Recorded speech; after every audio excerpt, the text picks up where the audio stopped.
Okej, przykładowo lecicie sobie autostradą, niemiecką oczywiście, i widzicie coś takiego, myślicie, kurczę, cóż to za ładna E91.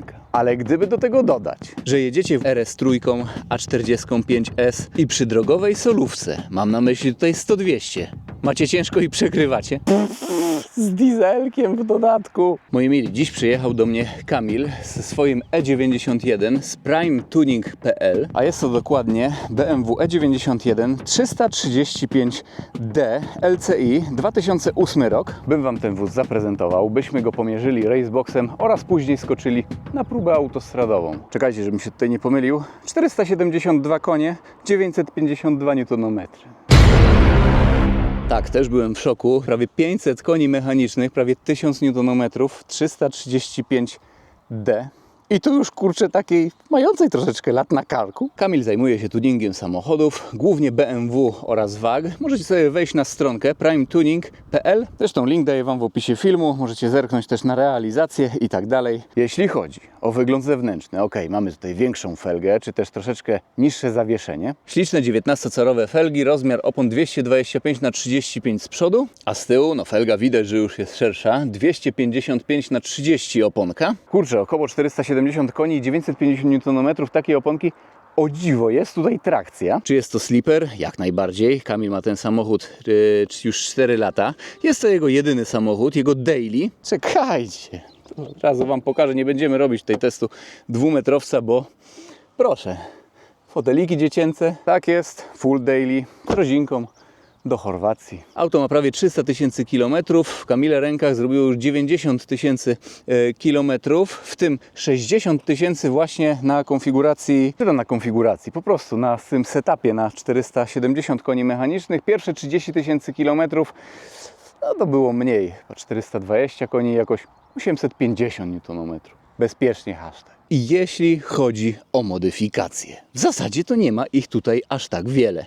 Mamy tutaj oczywiście automatyczną 6-stopniową skrzynię biegów ZF6HP28. Jeśli chodzi o modyfikację skrzyni, no to już mogę Wam powiedzieć, że w zasadzie jest ona oryginalna. Został tutaj wzgrany Stage 3 z aplikacji XHP. Jest tylny napęd. Jeśli chodzi o wyposażenie, no to jest to też bogato wyposażony egzemplarz. Oczywiście M-pakiecik, dobrze wyposażony, ale też bardzo zadbany egzemplarz. Jezu, BM-ki w ogóle często mają pecha do swoich właścicieli, no ale tutaj no nie można tak powiedzieć, zdecydowanie nie. Egzemplarz wylizany. Jeśli chodzi o tył, no to mamy dwie końcówki układu wydechowego i tak jest oryginalnie w 335i oraz w 335D. Układ wydechowy też w zasadzie bez jakichś tam, wiecie, seryjny downpipe 3 cale oraz końcówki 115 mm.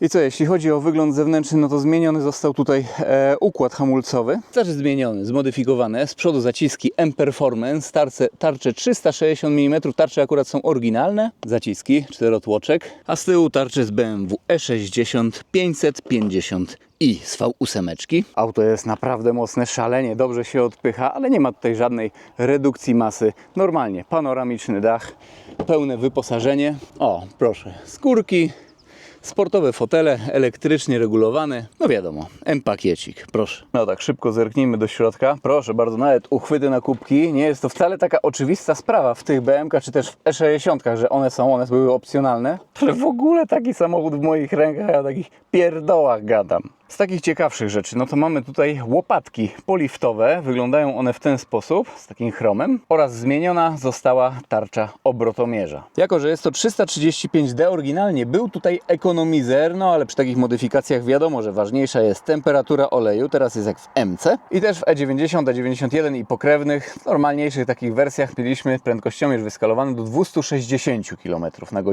W 335D oryginalnie jest do 280, tutaj nie było zmieniane nic. I dobra, co? Przejdziemy do silnika, bo jest to wisienka na torcie w tym egzemplarzu. Chłopie, to jest, kurczę, to. I tak, zaglądamy pod maskę. I czy byście pomyśleli, że ten silnik generuje 472 konie mechaniczne i 950 N? Bo w zasadzie przecież wygląda jak oryginalny prawie. Jest to nawet pod maską slipper ostry. Więc tak, jeśli chodzi o silnik, jest to M jak Marek, 57N2 poliftowy, już z aluminiowym blokiem. Co ciekawe, silnik ten nie był jeszcze w ogóle otwierany. W serii generował jakoś 286 koni mechanicznych oraz 580 Nm. Auto w tej konfiguracji rozpędzało się do pierwszej setki w 6,1 sekundy. Prędkość maksymalna 250 kagańczyk. Ale jeśli mowa o samochodzie, który stoi obok mnie, no to te wartości są już jedynie przykrym wspomnieniem. No i co? Jeśli chodzi o modyfikacje, no to są tutaj oczywiście dwie turbinki. Mała jest wciąż seryjna, duża jest hybrydowa. Tutaj mniej więcej pod spodem są turbinki, doładowanie maksymalne 3,1 bara w piku. I tak podstawą, by ten silnik generował aż taką moc, są wtryskiwacze. Jako że ten silnik miał generować więcej mocy, zostały one wymienione na oryginalne nówki Boscha są. Jestem w ogóle zdziwiony, że te oryginalne wtryskiwacze właśnie w M57 są aż tak wydajne. Nie wiem, czy to będzie widać, ale został też wymieniony intercooler na Wagnera Evo 3, najlepszy z możliwych. Wcześniej, jak tutaj rozmawialiśmy, auto miało właśnie 420 koni mechanicznych oraz 850 Nm na jakimś takim mniej wydolnym intercoolerze innym. Chłodnica wody została wymieniona na grubszą. Czujnik ciśnienia paliwa z BMW M550D, powiedzmy z F10, 11, ale ten silnik też był w X5 na przykład. Po prostu tri-turbo. Pompa wysokiego ciśnienia sprzed lifta, bo jest wydajniejsza. Twardsze sprężyny zaworowe na wałku wydechowym i sztywny dolot do turbo. 3-calowy. Właściciel Kamil sobie wystroił ten samochód. I co? Ja zamykam maskę. Wy tutaj możecie sobie w tym czasie zobaczyć, jak to wygląda na wykresie. Ja pierdzielę, prawie 500 koni mechanicznych i 1000 Nm na tylnym napędzie, 255 oponki, ale o dziwo, trakcja tutaj jakoś jest. Jeszcze zanim pokażę Wam pomiar od 0 do setki, jaki tutaj wcześniej Kamil osiągnął, podłączyłem mu Racebox. No wiecie, on robił pomiar od 0-100, ponieważ najlepiej zna swój samochód, wie jak tutaj ruszyć. To masa tego egzemplarza konkretnie po modyfikacjach i tak dalej, tej konkretnej E91 to mniej więcej 1750 kg, taka realna. Aha, jeśli chodzi o zużycie paliwa, producent deklaruje jakoś 7 litrów średnie zużycie paliwa. O dziwo! Jest tutaj takie samo praktycznie, jakie było na początku, bez zmian. No dobra, łapcie pomiar 0-100.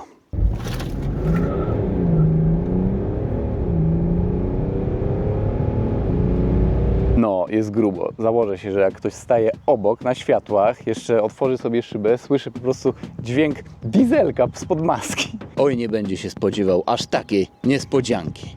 No dobra, myślę, że to by było na tyle. Przenieśmy się na parking przed przejściem granicznym w Kołbaskowie. No nie jesteśmy jednak na przejściu granicznym w Kołbaskowie, tylko zaraz za pierwszym zjazdem, ponieważ na Kołbaskowo dzisiaj jest straszny korek, maszyna już jest odpalona. Proszę, syk turbinki normalnie, ale tak w zasadzie działa ten silnik, znaczy dźwięk silnika jest normalny. Może soundcheck.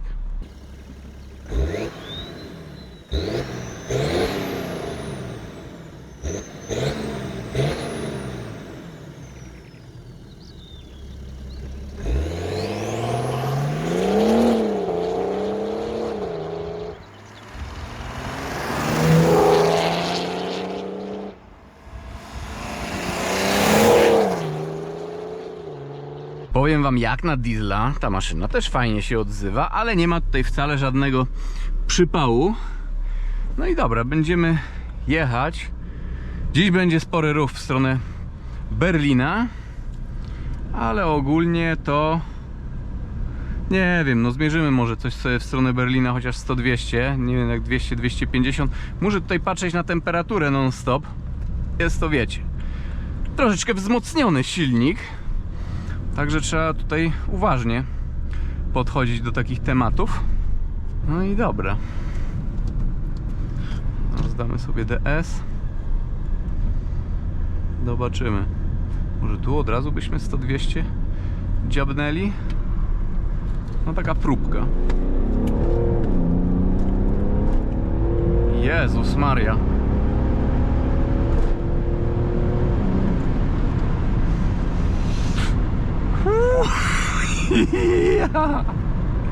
Ale to jest dziad, taki szmaciarz, ale pozytywny szmaciarz. Dobra, pojedziemy sobie w trybie luźnego Ryszarda. Może zbadamy sobie prędkości obrotowe od razu, jak tutaj sobie ciśniemy i tak spokojnie. No tak jest 140, szósty bieg, no to 2252 przy niższej prędkości. Szkoda wytracać. 160, 2536. Wystarczy, to jest szybki samochód, nie będziemy tutaj przy niskich prędkościach sprawdzać obrotów.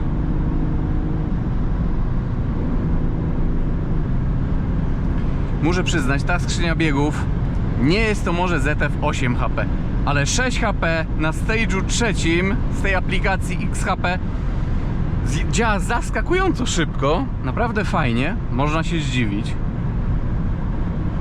No i dobra, tutaj coś będziemy robić. VMAXa to myślę, że ja tak nie będę tutaj deptał w opór ciągle, ale takim trybem luźnego Ryszarda sobie zrobimy. No i co? Tutaj kurczę, jakieś może 100-200 by się przydało dziabnąć. Może zobaczymy, ale to trzeba byłoby... Nie, chyba w drugą stronę, wiecie co? Wszystko sobie pomierzymy w drugą stronę. Tutaj to po prostu taki luźny przelot. Skasujemy sobie w ogóle zużycie paliwa. 7 litrów, tak jak przez wioski tutaj jechałem do pierwszego zjazdu, maszyna spaliła. I tu sobie wrzucimy... O, prędkość. Szczerze, takie 200. Co w ogóle? O czym ja tu mówię, że 200 luźniutko, jak to ma 470 koni mechanicznych. Chłopie. Może tutaj sobie zrobimy pomiar 200-250 za chwilę. Ten samochód wbrew pozorom nie potrzebuje długiego odcinka, by to sprawdzić. Ale potrzebuje chociaż jednego pustego pasa. Chociaż jednego. Co, może tutaj byśmy nawet 100-200 spróbowali? Spróbujemy z niższej prędkości. I dobra.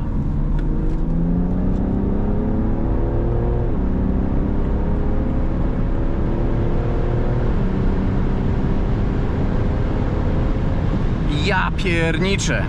8,57. Ciężko mi tutaj powiedzieć, minus 1% wyszło ponad spad terenu. Na takim równym właścicielowi wychodziło 8,8 gdzieś mniej więcej. Mamy tutaj lekki wlaterek w dupkę, ale to nie jest jakieś tam nie wiadomo co. Ja, to jest w ogóle czas taki, nie wiem, no M3 Touring chyba ma podobnie jakoś, tak mi się coś wydaje. No widzę, temperatura, wszystko ok. Dobra, zawrócimy sobie. A może zawrócimy sobie, na Szwed sobie zawrócimy. Tutaj chyba widzimy się za chwilkę. To jest ruch, jak widzicie. Ja pierniczę, ale to jest szmaciarz straszny. No widzicie, po horyzont na moim pasie samochody, zresztą na prawym też, a z drugiej strony puściutko, tylko że troszeczkę pod wiatr będzie. Zjeżdżamy na Szwed. Jezu, Nissan, co ty tu robisz? To już aż niebezpiecznie jest.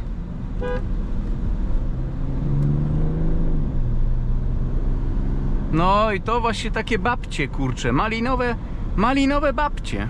Aż strach. Dobra, soundcheck od razu. Tryb sport. No i co? Ja pierdzielę. Yeah! Ale to jest dyszlawiec. Czy ja jechałem w ogóle szybszym dieslem kiedyś? Chyba nie. Będzie to BMW E91 2008 rok. O, trabancik, pozdrawiamy. Teraz zresetuję sobie kolejny trabancik, pozdrawiamy. Ej, nie mogę się tutaj normalnie, aż się kurczę, taki jestem podniecony i podjarany strasznie tym wszystkim.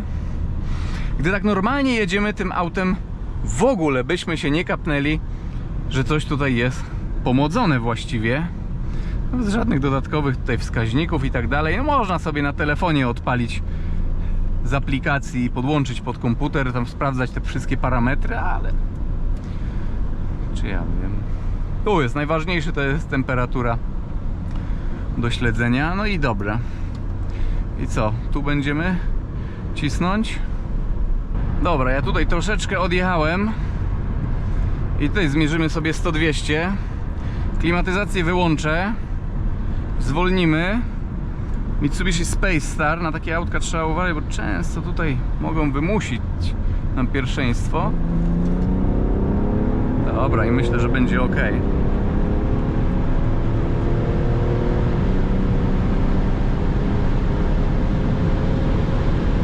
No panie, 9,09 i to pod wiatr. I ta temperaturka troszkę skoczyła, także uważamy. Teraz wrzucamy sobie tutaj normalnie tryb luźnego Ryszarda. Zresztą zaraz będzie ograniczenie. Temperatura spada, trzeba dać maszynie odpocząć. Ok, jest po ograniczeniu. Ja tutaj powoli będę się bujał.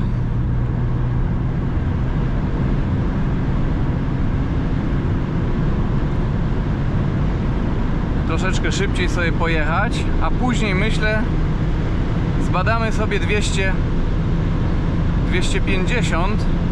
Tu jest za bardzo z góry.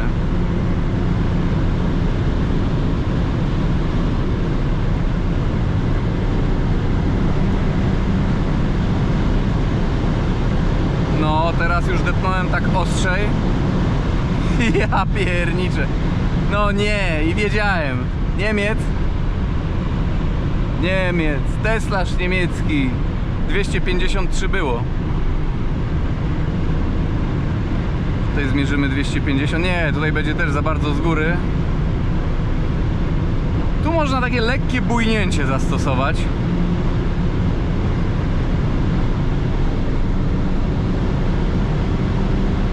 Ja nie trzymam do dechy.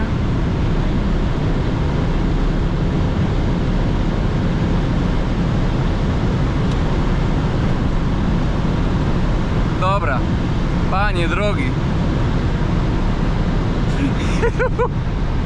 269. Nie jestem pewny, czy tutaj nie był koniec skrzyni biegów, ale dobra. Na razie sobie tutaj maszyna niech odpocznie i spróbujemy zmierzyć 200, 250. Ale wiecie, kurczę, to są emocje. Tutaj trzeba non stop tak uważać, wiecie, to nie mój samochód, ja go tak też nie znam. Pewnie się bardzo prowadzi. Tylko wiecie, nie o to chodzi, żeby tutaj zajeździć silnik. Tylko żeby to wszystko zweryfikować. Dobra, i myślę, że tutaj 200-250 dziabniemy.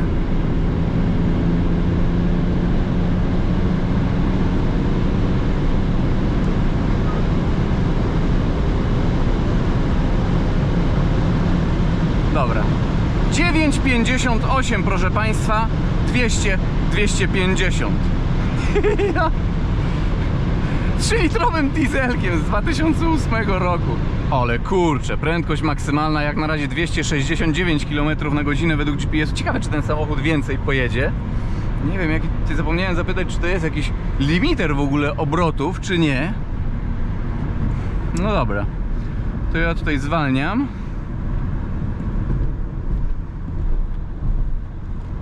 I kita. No dobra, w 100 km na godzinę na pewno na pełnym buście wjechaliśmy.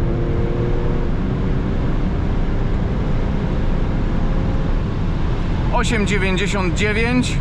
No i jest tutaj lekko pod wiaterek. I dobra, już nie będziemy tutaj skupiać się na tych 100, 200 i 200-250, a bardziej na prędkości maksymalnej. Spróbujemy ją osiągnąć tak, wiecie, jakbyśmy chcieli się gdzieś skradać, że niby tak tutaj tego, o, już 270. Temperaturowo, jak tutaj takie 200 ponad się jedzie, jest ok, ale wiecie, no tutaj nawet w standardzie jakby się jechało tak szybko, no to powinno być spoko.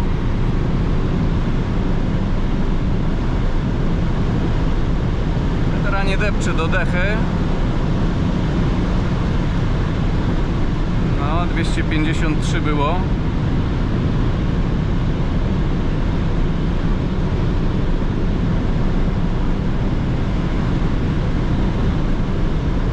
Ja pierniczę, w ogóle ten samochód, w ogóle dla niego to nie jest istotne, czy jest z górki, czy pod górkę. Coś niesamowitego. Dosłownie kawałek depnę i potem odpuszczam, albo trzymam tak. Straszny ma zapas. No i dobra, tutaj się skradamy.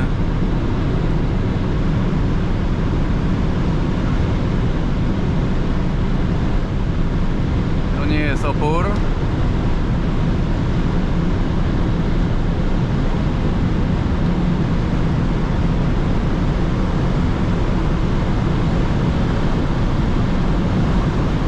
Dobra.